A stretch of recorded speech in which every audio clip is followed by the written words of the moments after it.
शांति। आज 15 अगस्त 2020 के मधुर महावाक्य सुनते हैं। आज के दिन सर्वप्रथम सबको स्वतंत्रता दिन की बहुत बहुत मुबारक हो, बधाइयाँ हो। अब सुनते हैं बाबा के मधुर महावाक्य कि बाबा आज हम बच्चों को कौन सी ज्ञान युक्त शिक्षाओं से श्रृंगार करते हैं। ओम शांति। मीठे बच्चे, कदम कदम पर जो होता है वह कल्याणकारी है। इस ड्रामा में सबसे अधिक कल्याण उनका होता है जो बाप की याद में रहते हैं। आज की मुरली का प्रश्न है, ड्रामा के किस नूंद को जानने वाले बच्चे अपार खुशी में रह सकते हैं?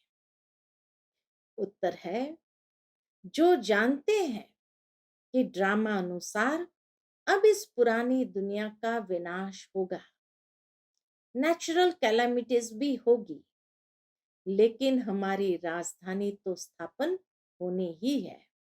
इसमें कोई कुछ कर नहीं सकता है। बल अवस्थाएं नीचे ऊपर होती रहेगी, कभी बहुत उमंग, कभी ठंडे ठार हो जाएंगे। इसमें मूंझना नहीं है। सभी आत्माओं का बाप भगवान हमको पढ़ा रहे हैं, इसी खुशी में रहना है। आज की मुरली का गीत है, महफिल में जल उठी शमा परवानों के लिए। ओम शांति। मीठे मीठे नंबरवार पुरुषार्थ अनुसार चैतन्य परमाणु को बाबा याद प्यार दे रहे हैं। तुम सब हो चैतन्य परवाने। बाप को क्षमा भी कहते हैं, परंतु उनको जानते बिल्कुल नहीं। क्षमा कोई बड़ी नहीं, एक बिंदी है, छोटी सी बिंदी है। किसकी भी बुद्धि में नहीं होगा कि हम आत्मा बिंदी है। हमारी आत्मा में सारा पाठ है। आत्मा और परमात्मा का नॉलेज और किसकी बुद्धि में नहीं है। तुम बच्चों को ही बाप ने आकर समझाया है, आत्मा का रियलाइजेशन दिया है। आगे ये पता नहीं था कि आत्मा क्या है, परमात्मा क्या है। इसलिए देह अभिमान के कारण बच्चों में मोह भी है, विकार भी बहुत है। भारत कितना उच्च था, विकार का नाम भी नहीं था। वह था वाइसलेस भारत, अभी है विशस भारत। कोई भी मनुष्य ऐसे नहीं कहेंगे जैसे बाप समझाते हैं। आज से 5000 वर्ष पहले हमने इनको शिवालय बनाया था। बाबा कहे, आज से 5000 वर्ष पहले हमने इनको शिवालय बनाया था। मैंने शिवालय स्थापन किया था। कैसे? सो भी तुम अभी समझ रहे हो। तुम जानते हो, कदम कदम पर जो होता है वह कल्याणकारी ही है। एक एक दिन जास्ती कल्याणकारी उनका है जो बाप को अच्छी रीति याद कर अपना भी कल्याण करते रहते हैं। यह है ही कल्याणकारी पुरुषोत्तम बनने का युग। तो जो जितना जास्ती याद करते जाते, उतना अपना कल्याण करते जाते हैं। बाप की कितनी महिमा है तुम जानते हो। अभी सच्चा सच्चा भागवत चल रहा है। द्वापर में जब भक्ति मार्ग शुरू होता है तो पहले पहले तुम भी हीरो का लिंग बनाकर पूजा करते हैं। अभी तुमको स्मृति आई है, हम जब पुजारी बने थे तब मंदिर बनाए थे, हीरे माणिक का बनाते थे। वह चित्र तो अभी मिल न सके। यहाँ तो यह लोग चांदी आदि का बनाकर पूजा करते हैं। ऐसे पुजारियों का भी मान देखो कितना है। शिव की पूजा तो सब करते हैं, लेकिन अव्यभिचारी पूजा तो है नहीं। एक की पूजा तो है नहीं। आजकल तो एक मंदिर में भी कितने देवी देवताओं के चित्र होते हैं। इसलिए बाबा कहे अव्यभिचारी पूजा तो कोई है नहीं। यह भी बच्चे जानते हैं, विनाश भी आने का है जरूर। तैयारियां हो रही है। नेचुरल कैलेमिटीज भी ड्रामा में नूंद है। कोई कितना भी माथा मारे, तुम्हारी राजधानी तो स्थापन होनी ही है। कोई की भी ताकत नहीं जो इसमें कुछ कर सके। बाकी अवस्थाएं तो नीचे ऊपर होगी। हाँ, विनाश तक बाबा कहे बच्चों की अवस्था कभी कैसी नीचे ऊपर होगी ही। यह है बहुत बड़ी कमाई। कभी तुम बहुत खुशी में, अच्छे ख्यालात में रहेंगे, तो कभी ठंडे पड़ जाएंगे। यात्रा में भी नीचे ऊपर होते हैं। इसमें भी ऐसे होता है। कभी तो सुबह को उठ बाप को याद करने से बहुत खुशी होती है। अहो, बाबा हमको पढ़ा रहे हैं। वंडर है, सभी आत्माओं का बाप भगवान हमको पढ़ा रहे हैं। उन्होंने फिर कृष्ण को भगवान समझ लिया है। सारी दुनिया में गीता का मान बहुत है, क्योंकि भगवान वाच है ना। परंतु यह किसको भी पता नहीं है कि भगवान किसको कहा जाता है। बल कितनी भी पोजीशन वाले बड़े बड़े विद्वान पंडित आदि है, कहते भी है गॉड फादर को याद करते हैं, परंतु वह कब आया, क्या आकर किया, ये सब भूल गए। बाप सब बातें समझाते रहते हैं। ड्रामा में ये सब नूंद है। यह रावण राज्य फिर भी होगा और हमको आना पड़ेगा। बाबा कहे रावण राज्य फिर भी होगा और हमको आना पड़ेगा। रावण ही तुमको अज्ञान के घोर अंधियारे में सुला देते हैं। ज्ञान तो सिर्फ एक ज्ञान सागर ही बतलाते हैं, जिससे सदगति होती है। सिवाय बाप के और कोई सदगति कर न सके। सर्व का सदगति दाता एक है। गीता का ज्ञान जो बाप ने सुनाया था, वह फिर प्राय लोप हो गया। ऐसे नहीं, यह ज्ञान कोई परंपरा चला आता है। औरों के कुरान बाइबल आदि चले आते हैं, विनाश नहीं हो जाते। तुमको तो जो ज्ञान अभी मैं देता हूं, इनका कोई शास्त्र बनता नहीं है जो परंपरा अनादि हो जाए। यह तो तुम लिखते हो फिर खत्म कर देते हो। नोट्स लेते हैं, बाबा कहे फिर खत्म कर देते हो। यह तो सब नेचुरल जलकर खत्म हो जाएंगे। बाप ने कल्प पहले भी कहा था, अभी भी तुमको कह रहे हैं। यह ज्ञान तुमको मिलता है, फिर प्रारब्ध जाकर पाते हो। यह ज्ञान अभी तुमको मिलता है, फिर प्रारब्ध जाकर पाते हो। फिर इस ज्ञान की दरकार नहीं रहती। भक्ति मार्ग में सब शास्त्र है। बाबा तुमको कोई गीता पढ़कर नहीं सुनाते हैं, वह तो राजयोग की शिक्षा देते हैं, जिसका फिर भक्ति मार्ग में शास्त्र बनाते हैं तो अगड़म बगड़म कर देते हैं। तो तुम्हारी मूल बात है कि गीता का ज्ञान किसने दिया। उनका नाम बदली कर दिया है, और कोई के भी नाम बदली नहीं हुए हैं।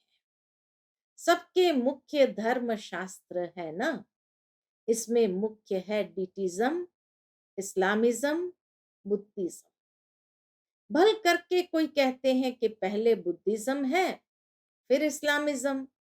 बोलो, इन बातों से गीता का कोई ताल्लुक नहीं है।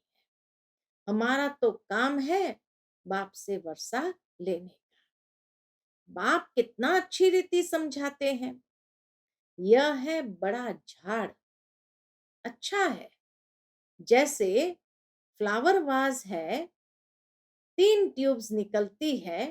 फ्लावर वाज है, 3 ट्यूब्स निकलती है। कितना अच्छी रीति समझ से बनाया हुआ झाड़ है। कोई भी झट समझ जाएंगे कि हम किस धर्म के हैं। हमारा धर्म किसने स्थापन किया? कि दयानंद, अरविंद घोष आदि तो अभी होकर के गए। वो लोग भी योग आदि सिखलाते हैं। है सब भक्ति, ज्ञान का तो नाम निशान नहीं। कितने बड़े बड़े टाइटल मिलते हैं। यह भी सब ड्रामा में नोंद है। फिर भी होगा। 5000 वर्ष बाद शुरू से लेकर ये चक्र कैसे चला है, फिर कैसे रिपीट होता रहता है, तुम जानते हो। अभी का प्रेजेंट फिर पास्ट हो, फ्यूचर हो जाएगा। Past, present, future. जो पास्ट हो जाता है वह फिर फ्यूचर होता है। इस समय तुमको नॉलेज मिलती है। फिर तुम राजा ही लेते हो। इन देवताओं का राज्य था ना, उस समय और कोई का राज्य नहीं था। यह भी एक कहानी मिसल बताओ। ड्रामा को भी बाबा कहे एक कहानी मिसल बताओ, बड़ी सुंदर कहानी बन जाएगी। लॉन्ग लॉन्ग अगो, है ना, लॉन्ग लॉन्ग 5000 वर्ष पहले यह भारत सतयुग था। कोई धर्म नहीं था, सिर्फ देवी देवताओं का ही राज्य था। उनको सूर्यवंशी राज्य कहा जाता था। लक्ष्मी नारायण का राज्य चला 1250 वर्ष। फिर उन्होंने राज्य दिया दूसरे भाइयों क्षत्रियों को। फिर उनका राज्य चला। तुम समझा सकते हो कि बाप ने आकर पढ़ाया था। जो अच्छी रीति पढ़े वो सूर्यवंशी बने, जो फेल हुए उनका नाम क्षत्रिय पड़ा। बाकी लड़ाई आदि की बात नहीं है। बाबा कहते बच्चे तुम मुझे याद करो तो तुम्हारे विकर्म विनाश हो जाएंगे। तुम्हें विकारों पर जीत पानी है। बाप ने ऑर्डिनेंस निकाला है। जो काम पर जीत पाएंगे वही जगत जीत बनेंगे। पीछे आधा कल्प बाद फिर वाम मार्ग में गिरते हैं। उन्हों के भी चित्र है। शक्ल देवताओं की बनी हुई है। राम राज्य और रावण राज्य आधा आधा है। उनकी कहानी बैठ बनानी चाहिए। बाबा कहे उनकी कहानी बैठ बनानी चाहिए। फिर क्या हुआ? फिर क्या हुआ? यही सत्यनारायण की कहानी है। सत्य तो एक ही बाप है जो इस समय आकर सारे आदि मध्य अंत का तुमको नॉलेज दे रहे हैं, जो और कोई दे न सके। मनुष्य तो बाप को ही नहीं जानते। जिस ड्रामा में एक्टर है उनके क्रिएटर डायरेक्टर आदि को नहीं जानते तो बाकी कौन जानेंगे? अभी तुमको बाप बताते हैं ड्रामा अनुसार यह फिर भी ऐसे होगा। बाप आकर तुम बच्चों को फिर पढ़ाएंगे। यहाँ दूसरा कोई आ न सके। बाप कहते हैं मैं बच्चों को ही पढ़ाता हूँ। कोई नए को यहाँ बिठा नहीं सकते। इंद्रप्रस्थ की कहानी भी है ना। नीलम परी, पुखराज परी नाम है ना। तुम्हारे में भी कोई हीरे जैसा रत्न है। देखो रमेश ने ऐसी बात निकाली, प्रदर्शनी की, जो सबका विचार सागर मंथन हुआ। तो हीरे जैसा काम किया ना। कोई पुखराज है, कोई क्या है, कोई तो बिल्कुल कुछ नहीं जानते। यह भी जानते हो कि राजधानी स्थापन होती है। उनमें राजाएं रानी रानियां आदि सब चाहिए। उनमें राजाएं, रानियां आदि सब चाहिए। तुम समझते हो, हम ब्राह्मण श्रीमत पर पढ़कर विश्व के मालिक बनते हैं, तो कितनी खुशी होनी चाहिए। ये मृत्यु लोक खत्म होना है। ये बाबा तो अभी ही समझते रहते हैं कि हम जाकर बच्चा बनेंगे। बचपन की ये बातें अभी ही सामने आ रही है, चलन ही बदल जाती है। ऐसे ही वहां भी जब बूढ़े होंगे तो समझेंगे, अब ये वानप्रस्थ शरीर छोड़ हम किशोर अवस्था में चले जाएंगे। बचपन है सतो प्रधान अवस्था। लक्ष्मी नारायण तो युवा है, शादी किए हुए, हाँ, शादी किए हुए हो को किशोर अवस्था थोड़ी कहेंगे। तो लक्ष्मी नारायण तो युवा है, शादी किए हुए को किशोर अवस्था थोड़ी कहेंगे। युवा अवस्था को रजो, वृद्ध को तमो कहते हैं। इसलिए कृष्ण पर लव जास्ती रहता है तो लक्ष्मी नारायण भी वही, परंतु मनुष्य ये बातें नहीं जानते हैं। कृष्ण को द्वापर में, लक्ष्मी नारायण को सतयुग में ले गए हैं। अभी तुम देवता बनने का पुरुषार्थ कर रहे हो। बाप कहते हैं कुमारियों को तो बहुत खड़ा होना चाहिए। कुमारियों को तो बाबा कहे खड़ा होना चाहिए। कुमारी कन्या, अदर कुमारी, दिलवाड़ा आदि जो भी मंदिर है, ये तुम्हारे ही एक्यूरेट यादगार है। वह जड़, यह चैतन्य। तुम यहाँ चैतन्य में बैठे हो, भारत को स्वर्ग बना रहे हो। स्वर्ग तो यहाँ ही होगा, मूल वतन सूक्ष्म वतन कहाँ है? तुम बच्चों को सब मालूम है। सारे ड्रामा को तुम जानते हो। जो पास्ट हो गया सो फिर फ्यूचर होगा, फिर पास्ट होगा। तुमको कौन पढ़ाते हैं ये समझना है। हमको भगवान पढ़ाते हैं। बस खुशी में ठंडे ठार हो जाने चाहिए। खुशी में ठंडे ठार हो जाना चाहिए। बाप की याद से सब घोटाले निकल जाते हैं। बाबा हमारा बाप भी है, हमको पढ़ाते भी है, फिर हमको साथ भी ले जाएंगे। अपने को आत्मा समझ परमात्मा बाप से ऐसी बातें करनी है। बाबा, हाँ, बाबा के साथ ऐसी ऐसी मीठी मीठी रूहान करनी है। बाबा, हमको अभी मालूम पड़ा है, ब्रह्मा और विष्णु का भी मालूम पड़ा है। विष्णु की नाभि से ब्रह्मा निकला, अब विष्णु दिखाते क्षीर सागर में, ब्रह्मा को सूक्ष्म वतन में दिखाते हैं। वास्तव में है यहाँ। विष्णु तो हुआ राज्य करने वाला। अगर विष्णु से ब्रह्मा निकला तो जरूर राज्य भी करेगा। विष्णु की नाभि से निकला तो जैसे कि बच्चा हो गया। ये सब बातें बाप बैठ समझाते हैं। ब्रह्मा ही 84 जन्म पूरे कर अब फिर विष्णुपुरी के मालिक बनते हैं। यह बातें भी कोई पूरी रीति समझते नहीं। तब तो वह खुशी का पारा नहीं चढ़ता है। गोप गोपियां तो तुम हो, सतयुग में थोड़ी होंगे। यहाँ गोप गोपियां, वहां तो देवी देवताएं होंगे। वहां तो होंगे प्रिंस प्रिंसेस। गोप गोपियों का गोपी वल्लभ है ना। प्रजापिता ब्रह्मा है सबका बाप, और फिर सब आत्माओं का बाप है निराकार शिव। यह सब है मुख वंशावली। तुम सब बीके भाई बहन हो गए, क्रिमिनल आय हो न सके। इसमें ही माया हार खिलाती है। बाप कहते हैं अभी तक जो कुछ पढ़ा है उसे बुद्धि से भूल जाओ।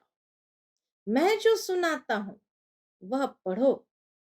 सीढ़ी तो बड़ी फर्स्ट क्लास है, सारा मदार है एक बात पर, गीता का भगवान कौन? कृष्ण को भगवान कह नहीं सकते, वह तो सर्वगुण संपन्न देवता है। उनका नाम गीता में दे दिया है।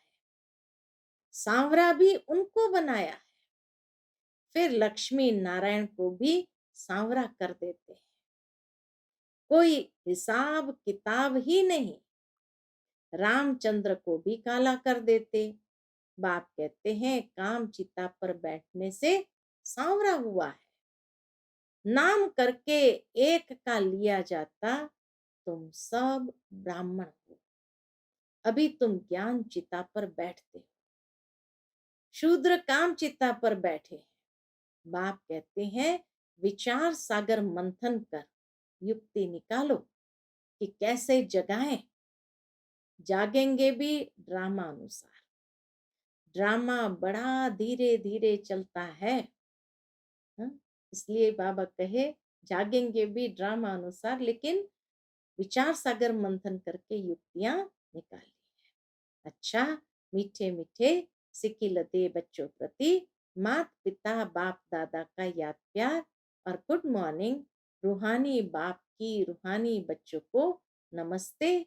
हम रूहानी बच्चों की रूहानी माता पिता बाप दादा को याद प्यार, गुड मॉर्निंग और नमस्ते नमस्ते। शुक्रिया बाबा, शुक्रिया। आज की मुरली से धारणा के लिए मुख्य सार है। पहली पॉइंट, सदा इसी स्मृति में रहना है कि हम गोपी वल्लभ के गोप गोपियां हैं। इसी स्मृति से सदा खुशी का पारा चढ़ा रहे।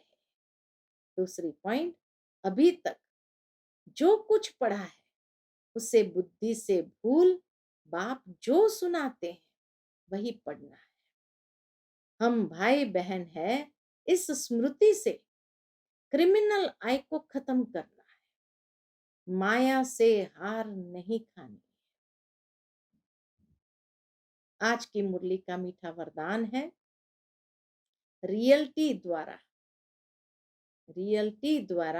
रॉयल्टी का प्रत्यक्ष रूप दिखाने वाले साक्षात्कार मूर्त भव। रियल्टी अर्थात सत्यता द्वारा रॉयल्टी सभ्यता का प्रत्यक्ष रूप दिखाने वाले साक्षात्कार मूर्त भव। अभी ऐसा समय आएगा जब हर आत्मा प्रत्यक्ष रूप में अपने रियल्टी द्वारा रॉयल्टी का साक्षात्कार कराएगी। प्रत्यक्षता के समय माला के मणके का नंबर और भविष्य राज्य का स्वरूप दोनों ही प्रत्यक्ष होंगे। प्रत्यक्षता के समय माला के मणके का नंबर और भविष्य राज्य का स्वरूप दोनों ही प्रत्यक्ष होंगे। अभी जो रेस करते करते थोड़ा सा रीस की धूल का पर्दा चमकते हुए हीरे को छिपा देता है, अंत में यह पर्दा हट जाएगा, फिर छिपे हुए हीरे अपने प्रत्यक्ष संपन्न स्वरूप में आएंगे। रॉयल फैमिली अभी से अपनी रॉयल्टी दिखाएगी, अर्थात अपने भविष्य पद को स्पष्ट करेगी। इसलिए रियल्टी द्वारा रॉयल्टी का साक्षात्कार कराओ। आज का स्लोगन है, किसी भी विधि से व्यर्थ को समाप्त कर समर्थ को इमर्ज करो। किसी भी विधि से व्यर्थ को समाप्त कर समर्थ को इमर्ज करो। शांति, Om Shanti. To watch Peace of Mind channel videos on YouTube, subscribe us on youtube.com/tvpeaceofmind. Just a click for a peaceful life.